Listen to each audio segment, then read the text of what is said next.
Can you have more than one KDP account? Hi, Kerry here from Dream Creative Bee, and welcome to my channel where we show you how to make money online with low content products like KDP, low content books, printables, and digital planners. So can you have more than one account for KDP? The simple answer is no.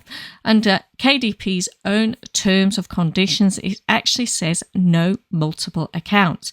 It tells you that you must ensure that all the information you provide in connection with establishing your program account, such as legal names of your business, date of birth, date of incorporation, or formation of your business, address, email, and payment information is accurate, and that you provide it accurately and it remains accurate all the time while you are in the program.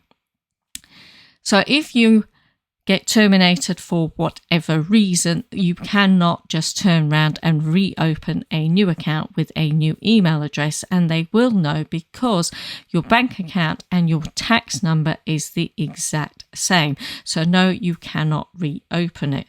Now, there is cases where people do have two accounts. These are because they have a personal account that they opened up with when they were testing out KDP to see if it was a viable business. And then they have a second one that's actually registered to their business. Now, their business is a different entity. It's a entity on its own. It has its own bank account. It has its own tax number.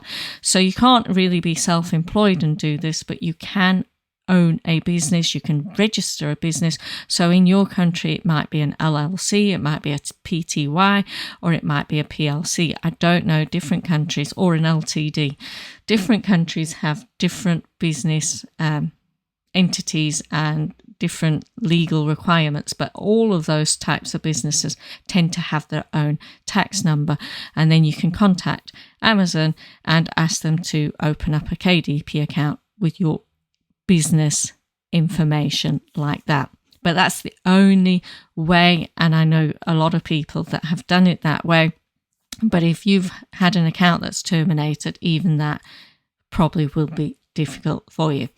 So if you like this video, don't forget to hit the like button, and if you haven't already subscribed, don't forget to hit the subscribe button down below to be notified about any other videos I make.